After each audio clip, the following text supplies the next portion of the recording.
चंद्रशेखर है और आज के वीडियो में हम बात करेंगे शेंगेन वीज़ा की। मैं आपको डिटेल में बताऊंगा कि शेंगेन वीज़ा क्या होता है, आप शेंगेन वीज़ा के लिए कैसे अप्लाई कर सकते हैं, आप शेंगेन वीज़ा के थ्रू किन किन कंट्रीज़ में जा सकते हैं, शेंगेन वीज़ा के लिए बैंक में बैलेंस कितना होना चाहिए, क्योंकि ये सवाल मुझसे कई बार पूछा जाता है। तो आप इस वीडियो को ध्यान से देखना और लास्ट तक देखना। इससे पहले कि हम इस वीडियो में आगे बढ़े, मैं आपसे रिक्वेस्ट करूंगा कि आप मेरा यूट्यूब चैनल जरूर सब्सक्राइब करिए, क्योंकि मैं आपको ऐसी यूज़फुल जानकारी देता रहता हूं। अब देखिए, जो शेंगेन वीज़ा है ये इशू होता है 26 कंट्रीज़ के द्वारा। ये जो 26 कंट्रीज़ हैं, आप इनके नाम थोड़ा सा ध्यान से सुनिएगा। ये है ऑस्ट्रिया है, बेल्जियम है, चेक रिपब्लिक है, डेनमार्क है, एस्टोनिया है, फिनलैंड है, फ्रांस है, जर्मनी है, ग्रीस है, हंगरी है, आइसलैंड है, इटली है, लैटविया है, लाइचेस्टाइन है, लिथुआनिया है, लग्जमबर्ग है, माल्टा है, नीदरलैंड्स है, नॉर्वे है, पोलैंड है, पोर्तुगल है, स्लोवाकिया है, स्लोवेनिया है, स्पेन है, स्वीडन है और स्विट्ज़रलैंड है। इन कंट्रीज़ के आप नाम ध्यान से सुन लीजिएगा। आप अगर चाहें इसको वीडियो को आप रिवाइंड करके भी देख लीजिएगा, क्योंकि कई बार जो एजेंट्स होते हैं वो आपको मिसलीड करते हैं। कई बार आपको बताया जाता है कि फलानी कंट्री भी शेंगेन जोन में आती है। फॉर एग्जांपल रोमेनिया को लेके बड़ा कन्फ्यूजन रहता है, क्रोएशिया को लेके कन्फ्यूजन रहता है, बुल्गारिया को लेके कन्फ्यूजन रहता है और साइप्रस को लेके कन्फ्यूजन रहता है। तो आपको ज़रा सा भी कन्फ्यूजन होगा तो आप इस वीडियो को थोड़ा सा रिवाइंड करके आप इस लिस्ट में कंट्रीज़ के जो नाम दिए हैं वो सुन सकते हैं। वैसे वो नाम आप अपनी स्क्रीन पे भी देख चुके हैं। अब देखिए, जो मैं आपको बता रहा हूँ ये मेरे शेंगेन वीज़ा अप्लाई करने के एक्सपीरियंस पे बेस्ड है। मुझे खुद कई बारी शेंगेन वीज़ाज़ मिल चुके हैं और मैं आपको जैसे मैं सन 2012 में पहली बार शेंगेन वीज़ा के लिए अप्लाई किया था। ये मेरे वीज़ाज़ हैं, ये आप स्टैम्प देख सकते हैं शेंगेन जोन में ट्रैवल करने की। इसके अलावा मतलब मैंने आपको बताया ये मेरा दूसरा शेंगेन वीज़ा है और ये स्टैम्प्स हैं अगेन शेंगेन जोन में ट्रैवल करने की।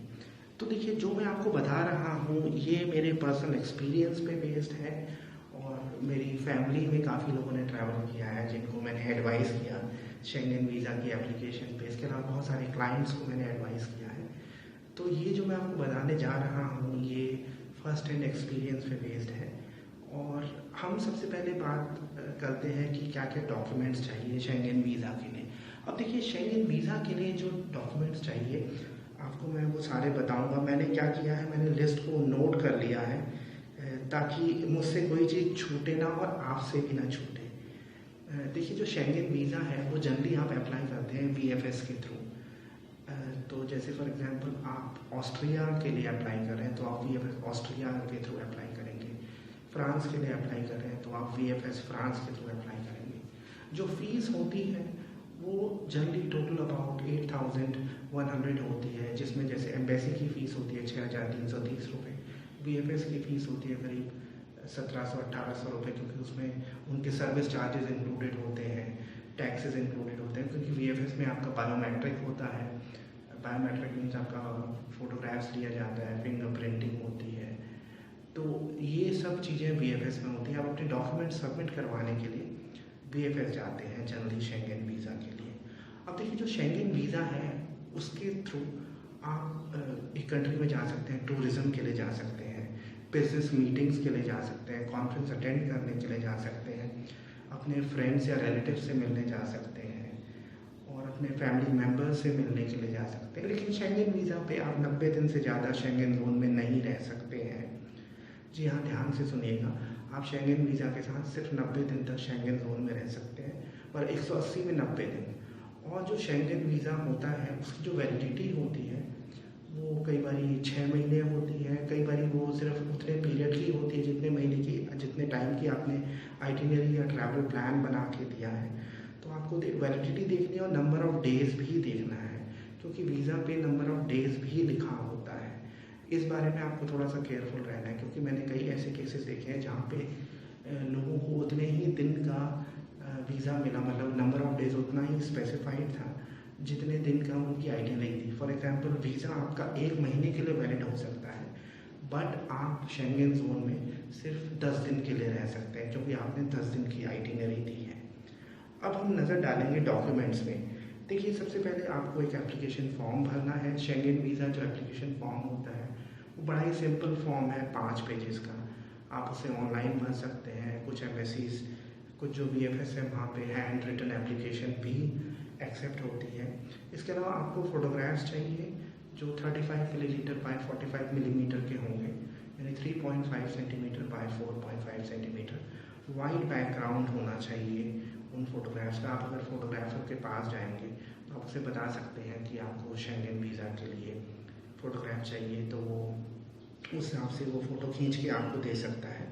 इसके अलावा आपका जो पासपोर्ट है उसकी जो वैलिडिटी होनी चाहिए, आपकी ट्रिप ख़त्म होने के बाद 3 महीने और की होनी चाहिए कम से कम, तभी आप वीज़ा अप्लाई कर सकते हैं। और इसके अलावा देखिए, जो चीज़ ज़रूरी है वो है कि पासपोर्ट में 2 ब्लैंक पेजेस होने चाहिए, क्योंकि वीज़ा उसी पे स्टैम्प होगा। अब हम आगे बढ़ते हैं। आपको अगर सपोज़ करिए आप किसी ट्रैवल एजेंसी के थ्रू जा रहे हैं, तो उस ट्रैवल एजेंसी से एक सर्टिफिकेट या लेटर चाहिए कि ट्रैवल एजेंसी ने आपका ट्रैवल प्लान किया है और आप कहाँ कहाँ जाएंगे। उसमें पूरा प्लान या आइटिनरी होनी चाहिए। फॉर एग्जांपल, आप फ्रांस, इटली और स्विट्ज़रलैंड जाएंगे तो वो मेंशन होना चाहिए। अगर आप ट्रैवल एजेंसी के थ्रू नहीं जा रहे हैं तो आप खुद भी अपने हाथ से टाइप करके आइटिनरी बना सकते हैं, जिसमें आप फॉर एग्जांपल मेंशन कर सकते हैं पेरिस, मिलान, वेनिस, ज्यूरिख।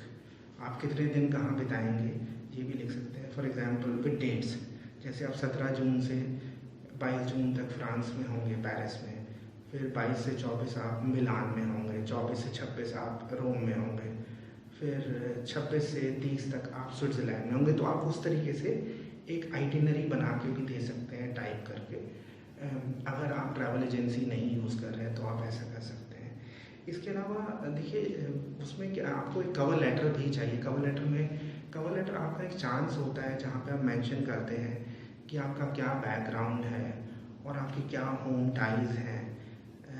कई बार क्या होता है कि जो VFS होता है या एम्बेसी होते हैं वो एक पर्टिकुलर सेट ऑफ डॉक्यूमेंट्स ही पूछती है, लेकिन आपको लगता है कोई डॉक्यूमेंट आपकी स्थिति को ज़्यादा बेहतर तरीके से बता सकता है, तो ऐसा डॉक्यूमेंट आप ज़रूर लगाइए। फॉर एग्जांपल, फैमिली टाइज के लिए आप अपना मैरिज सर्टिफिकेट लगा सकते हैं, और या बच्चे की फ़ीस की रसीद लगा सकते हैं। कवर लेटर में मेंशन भी कर सकते हैं दैट आई एम मैरिड। वैसे तो पासपोर्ट में स्पाउस का नाम होता ही है, लेकिन कवर लेटर आपके पास एक चांस है खुद के केस को अच्छे से प्रेजेंट करने का, तो आप मेंशन कर सकते हैं ऐसी चीज़ें जो जनरली एप्लीकेशन फॉर्म के थ्रू नहीं मेंशन हो पाती हैं। अब हम देखिए, उसके बाद जो ज़रूरी है वो है कि आपको बैंक स्टेटमेंट चाहिए। बैंक स्टेटमेंट 6 महीने की या 3 महीने की रिक्वायरमेंट होती है। आप 6 महीने की दे दें तो ज़्यादा बेहतर है। बैंक स्टेटमेंट में कितना पैसा होना चाहिए या बैंक अकाउंट में कितना पैसा होना चाहिए, ये मुझसे अक्सर पूछा जाता है। मैं कहूँगा ये इतना ज़्यादा मैटर नहीं करता कि आपके बैंक में कितना पैसा है। जो ज़्यादा ज़रूरी है वो ये है कि आपके अकाउंट में फ़्लो रेगुलर है या नहीं है। एम्बेसीज़ को इस चीज़ का पता होता है कि लोग उधार लेके पैसा अकाउंट में जमा करवा देते हैं, तो उनका इस चीज़ में इंटरेस्ट है कि क्या इनकम फ़्लो रेगुलर है। इस चीज़ का आपको ध्यान रखना है। आपको इसके अलावा अपनी 3 महीने की सैलरी स्लिप्स लगानी पड़ती हैं। अगर आप जॉब नहीं कर रहे हैं कहीं पे तो आप अपना बिजनेस रजिस्ट्रेशन सर्टिफिकेट लगा सकते हैं, और वो उद्योग आधार हो सकता है, certificate of incorporation of company हो सकता है, तो वो आप यूज़ कर सकते हैं। उसके अलावा आपको अपने 2 या 3 साल का इनकम टैक्स रिटर्न लगाना है। और इसके अलावा आपको, अगर आप कहीं पे जॉब कर रहे हैं तो आपको नो ऑब्जेक्शन सर्टिफिकेट लगाना है, जिसमें स्पेसिफाई किया हो कि आपको ऑफिस से लीव मिली है, लीव अप्रूव्ड है, और आपको आपके ऑफिस को कोई ऑब्जेक्शन नहीं है आपके छुट्टी पे जाने का। इसके अलावा अगर कोई आपका कॉन्ट्रैक्ट हो, जैसे आपका अपॉइंटमेंट लेटर हो या कॉन्ट्रैक्ट लेटर हो, उसकी कॉपी आप लगा सकते हैं। इसके अलावा आप अगर कोई फिक्स डिपॉजिट हो उसकी कॉपी लगा सकते हैं। कोई इंश्योरेंस का प्रीमियम आप भर रहे हो उसकी कॉपी आप लगा सकते हैं। इनकम डॉक्यूमेंट्स की जहाँ तक हम बात करते हैं, मैंने इनकम टैक्स रिटर्न आपको बता दिया है, फिक्स डिपॉजिट की कॉपी, सैलरी स्लिप्स आपकी हो सकती हैं, देन बैलेंस शीट हो सकती है। प्रॉपर्टी के पेपर्स मैं कहूँगा अवॉइड करिए आप लगाना, वो जब तक, मतलब खासकर एग्रीकल्चर प्रॉपर्टी कि पेपर्स तो ना ही लगाइए तो ज़्यादा बेहतर है। अब हम आगे बढ़ते हैं कि और हमें क्या क्या डॉक्यूमेंट्स चाहिए।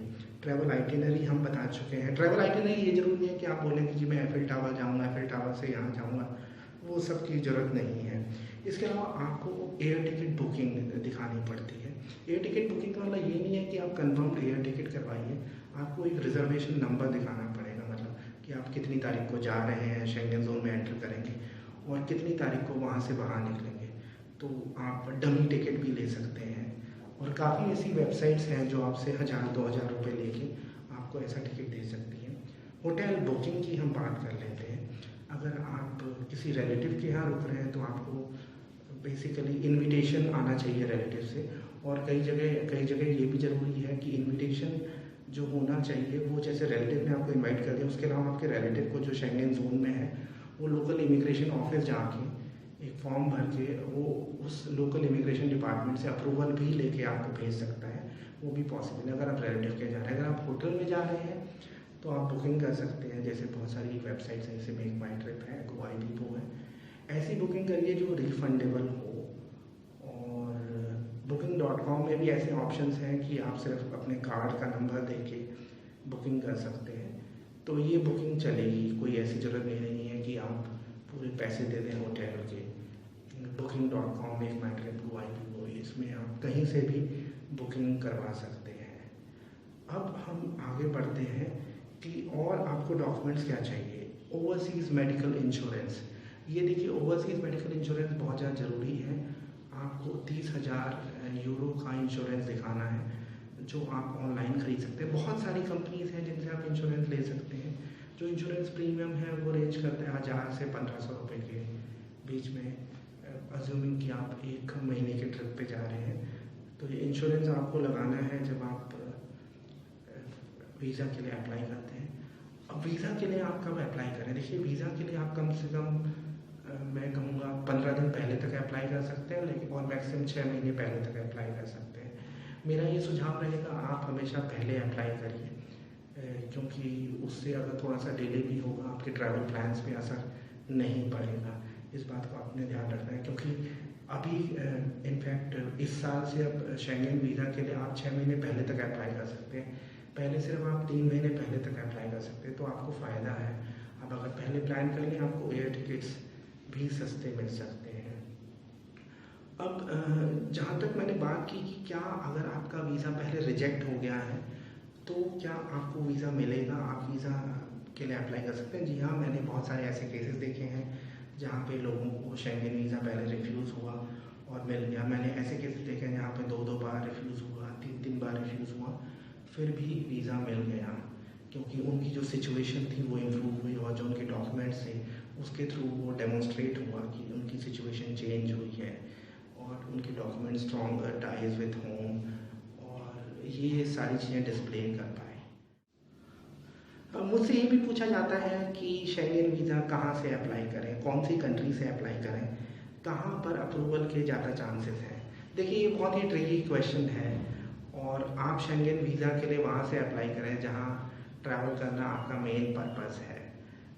फॉर एग्ज़ाम्पल आप मल्टीपल कंट्रीज़ में ट्रैवल कर रहे हैं, सपोज करिए आप 3 कंट्रीज़ में जा रहे हैं, तो ऐसी कंट्री से अप्लाई करिए जो आपका फर्स्ट पॉइंट ऑफ एंट्री है, या ऐसी कंट्री से अप्लाई करिए जहाँ पे आप मैक्सिमम डेज बिताना चाहते हैं। फॉर एग्ज़ाम्पल आप 10 दिन के लिए जा रहे हैं फ्रांस, इटली और स्विट्ज़रलैंड, और आप 4 दिन फ्रांस में बिता रहे हैं, 3 दिन इटली में और 3 दिन स्विट्ज़रलैंड में, तो आप फ्रांस से अप्लाई करिए। लेकिन अगर आप 4 दिन फ्रांस में बिता रहे हैं, 4 दिन इटली में बिता रहे हैं और 2 दिन स्विट्ज़रलैंड में, तो मैं रिकमेंड करूँगा ऐसी जगह से अप्लाई करिए जो आपका फर्स्ट पॉइंट ऑफ एंट्री है। फॉर एग्ज़ाम्पल आप दिल्ली से पेरिस जा रहे हैं तो फ्रांस से अप्लाई करिए। अगर आप यहाँ से इटली जा रहे हैं, क्योंकि बराबर है टाइम, फ्रांस और इटली में आप 4-4 दिन लगा रहे हैं, तो आप इटली से अप्लाई कर सकते हैं। मेरा ये रिकमेंडेशन रहेगा, अगर आप फर्स्ट टाइम शेंगन वीज़ा के लिए अप्लाई कर रहे हैं और फर्स्ट टाइम शेंगन जोन में ट्रैवल कर रहे हैं, तो प्रेफरेबली आप ये ध्यान रखना कि आप वहीं से वीज़ा अप्लाई करें जो आपका फर्स्ट पॉइंट ऑफ एंट्री है, वो अच्छा रहता है। क्योंकि मैंने कई बार ऐसे केसेस देखे हैं जहाँ पे फॉर एग्ज़ाम्पल लोगों का वीज़ा जर्मनी से इशूड है, लेकिन वो फ्रांस जा रहे हैं, तो फ्रांस में इमिग्रेशन में उनसे पूछताछ हुई, उनसे टिकट मांगे गए फ्रांस से जर्मनी के। तो ये थोड़ा सा आपको ध्यान रखना है। अब हम बात करते हैं प्रोसेसिंग टाइम की। देखिए, जो शेंगेन वीज़ा का प्रोसेसिंग टाइम है, मुझे पहली बार जब मैंने अप्लाई किया था वीज़ा के लिए, मुझे वीज़ा 2 दिन में मिल गया था। और मैंने काफ़ी सुना है कि फ्रांस कई बार 2 या 3 दिन में वीज़ा प्रोसेस करके दे देता है, लेकिन मैंने ऐसे भी केसेस सुने हैं जहाँ पे 1-1 महीना लग जाता है। तो हम ये मान के चलें कि ऑन एन एवरेज करीब 3 हफ्ते का समय लगता है अगर आप फर्स्ट टाइम शेंगेन वीज़ा के लिए अप्लाई कर रहे हैं। और ये process time embassy to embassy vary करता है, लेकिन मेरा हमेशा रिकमेंडेशन रहता है कि आप सेफ पीरियड लेके चलिए। कम से कम मैं कहूँगा 1.5 महीने पहले अप्लाई कर दीजिए। तो ये थी सारी जानकारी शेंगेन वीज़ा के बारे में। मुझे उम्मीद है कि ये वीडियो आपको पसंद आया होगा। मैं आपसे विधवा से रिक्वेस्ट करूँगा कि मेरा यूट्यूब चैनल ज़रूर सब्सक्राइब करिएगा। अगर आपके कोई सवाल है या कोई फीडबैक है तो आप मुझे व्हाट्सएप नंबर पर मेरे भेज सकते हैं या कमेंट लिख सकते हैं। वीडियो देखने के लिए धन्यवाद।